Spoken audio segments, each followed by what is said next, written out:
స్వప్న సుందరి photos, నా dream girl photos ఎలా ఉన్నాయి?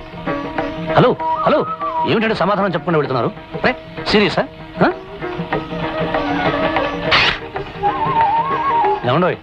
ఏమండి అన్నట్టు నా మోకాలు దెబ్బతింది. ఎందుకని అడగండి. పళ్ళెం మీద డాన్స్ చేయబోతూ పడ్డాను. ఎందుకు పళ్ళెం మీద గిళ్ళెం మీద డాన్స్ చేయడం అడగండి. అది అడగరా? నేనే చెప్తాను. అర్జెంటుగా డాన్స్ నేర్చుకుని భరతముని లెవెల్లో గొప్ప డాన్స్ ఉన్నాయి మీ మెప్పు పొందాలని. ఏమండి, అసలు నేనంటే మీకు ఇష్టం ఉందో లేదో చెప్పండి. ఇంత సూటిగా ఎందుకు అడుగుతున్నానో అడగండి. అది అడగరా? నేనే చెప్తాను. ఇష్టం అని ఒక్క మాట చెబితే చాలు. మీ పెద్దల దగ్గరికి వెళ్ళి వాళ్ళ నోట మాటలానివ్వకుండా చేసి, నేను ఒక్క మాట పడకుండా నా మాటలతో వాళ్ళని మాట్లాడనివ్వకుండా మాటలు చెప్పేసి, ఆ మాటల మధ్యలో మాట వరుసకి అన్నట్టుగా మన పెళ్లి మాట అనేసి, నాతో మాట్లాడడం మాటలు కాదు, మీ మాట ప్రకారమే కానివ్వండి అని వాళ్ళ మాటగా అనిపిస్తాను. ఏమంటారు? మువ్వలతో తప్ప మాటలతో సమాధానం చెప్పరా?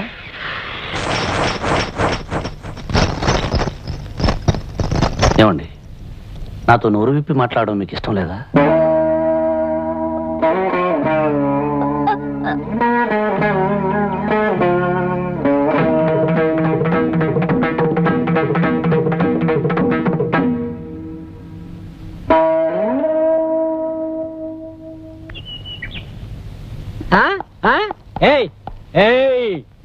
ఆడపిల్ల ఒంటరిగా వెళ్తుంటే అల్లరి చేస్తున్నావా?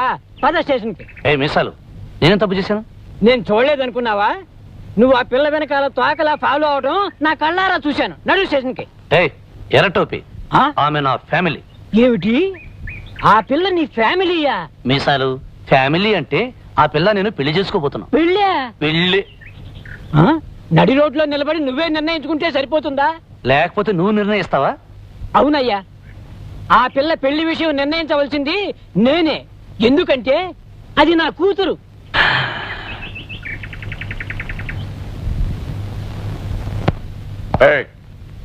మా గోవింద గారు చెప్పింది నిజమేనా? మాట్లాడవే, నిజమేనా? నిజమే సార్. మిస్టర్ విష్ణు, ఒక హెడ్ కానిస్టేబుల్ నేను గోవిందయ్య గౌరవ్ అని పిలుస్తున్నాను అంటే ఈయనకు మా డిపార్ట్మెంట్ ఎంత గౌరవిస్తుందో అర్థం చేసుకో. మంచితనానికి ఈయన మారిపోయారు. ఇలాంటి మనిషికి ఎందుకు పనికిరాని కొడుకును ఒక మొగ కూతుర్ని ఇచ్చి ఆ భగవంతుడు అన్యాయం చేశాడని మేమందరం బాధపడుతూ ఉంటాం. ఒక నెల రోజుల్లో రిటైర్ కాబోతున్న ఈయనకున్న ఆస్తల్లా ఆ మంచితనం, ఆ మొగ కూతురు. అలాంటి పెద్ద మనిషి కూతురు వెనకాల పడి అల్లరి పెట్టాలని ఉద్దేశం నాకు లేదు సార్. మరి ఆ అమ్మాయి అంటే నీకు ఇష్టమా?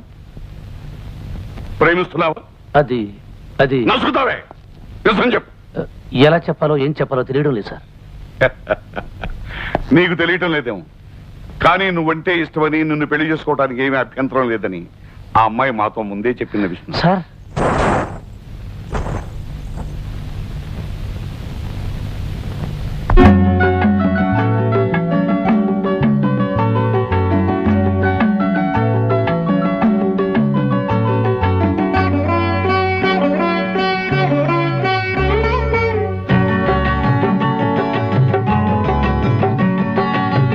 ముద్దబంతి నవ్వులో మూగ బాసలు,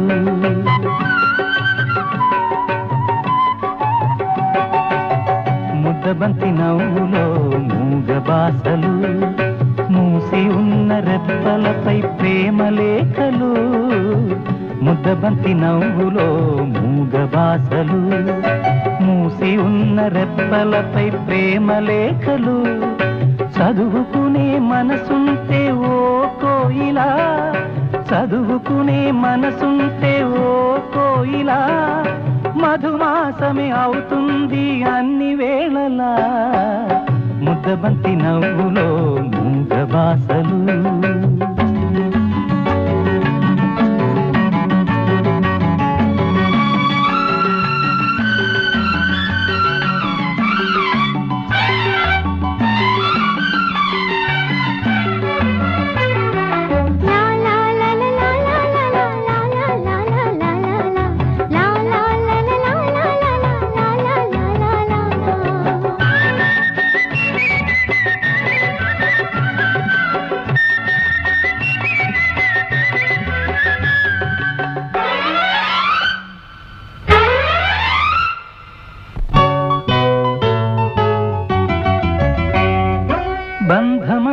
ఎరుగని పాటసారికి అనుబంధమై వచ్చింది ఒక దేవత.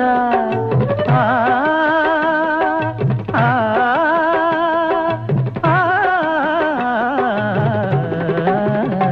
బంధమంటూ ఎరుగని పాటసారికి అనుబంధమై వచ్చింది ఒక దేవత.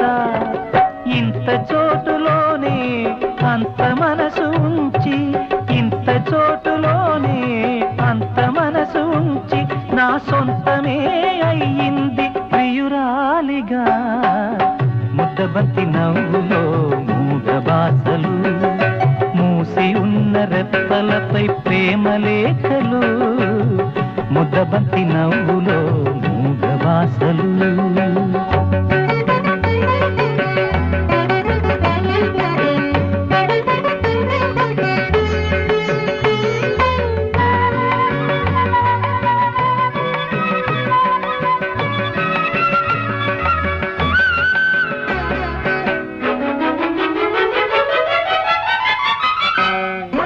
అందమైన తొలిరేయి స్వాగతానికి మౌన గీతమై వచ్చింది పెళ్లి కూతురు.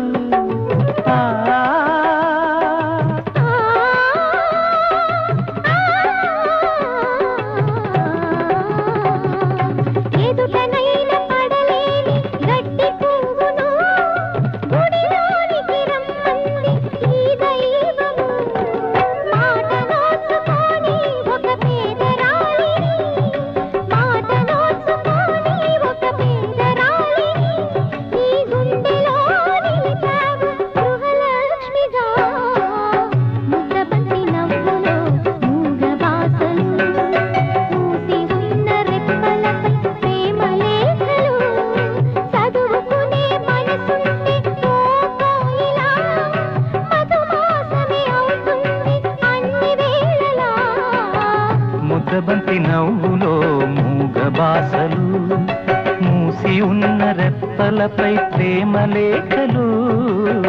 ముద్దబంతి నవ్వులో మూగ బాసలు.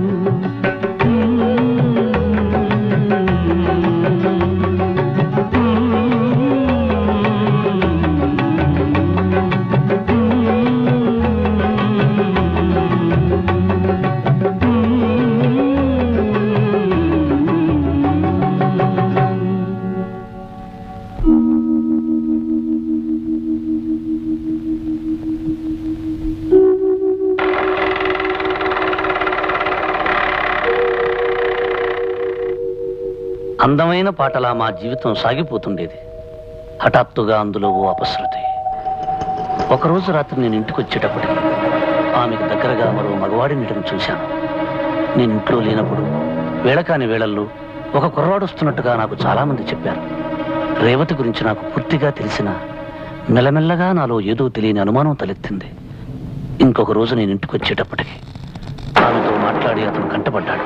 నన్ను చూడగానే తప్పించుకోబోయాడు.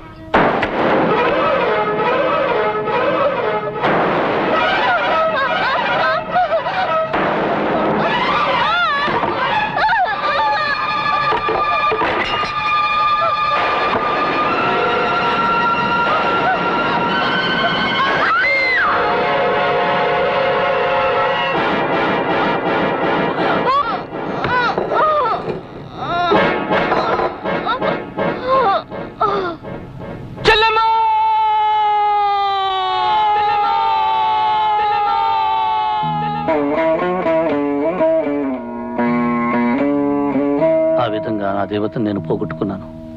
నా కంటి దీపాన్ని నేనే అర్పుకున్నాను. వాళ్ళన్నయ్య పోలీసు వెతికే తీవ్రవాదిని తెలిసింది. డబ్బు అవసరమైనప్పుడల్లా అతను వాళ్ళ చెల్లెల దగ్గరకు వస్తుండేవాడు. అతని రాకపోకల్ని నేను ఒప్పుకోననే అనుమానంతో రేవతి ఆ నిజం నాకు చెప్పలేదు. పవిత్రమైన ఆమెను, ఆమె ప్రేమను తప్పుగా అర్థం చేసుకుని అనుమానించినందుకు నాకు ఏ శిక్ష పడ్డా తప్పులేదనుకున్నాను. అందుకే కోర్టులో నేనేమీ చెప్పలేదు. నాకు ఉరిశిక్ష పడ్డం న్యాయమే అనుకున్నాను. శిక్ష కోసం జైల్లో ఎదురు చూస్తున్నప్పుడు నా స్నేహితుడు నా దగ్గరకు వచ్చాడు. నాలాంటి వాడి కడుపును పుట్టడం ఆ పసిబిడ్డ దురదృష్టంరా. ఇప్పుడు నేను వచ్చింది నీకు ముఖ్యమైన విషయం చెప్పడానికి. ఆ ఆర్ఫనేజ్ కి విదేశాల నుంచి ఓ డాక్టర్ గారు వచ్చారు. మగవాడేని నీ కొడుకుని పరీక్షించి ఆపరేషన్ చేస్తే తప్పకుండా మాట వస్తుందని నమ్మకంగా చెప్పారు. కానీ కానీ ఏమిటో చెప్పరా? ఆ ఆపరేషన్కి 15,000 ఖర్చు అవుతుంది. ఈ పరిస్థితుల్లో 15,000 ఖర్చు అంటే ఒరే, ఈ లోకంలో మగవాడే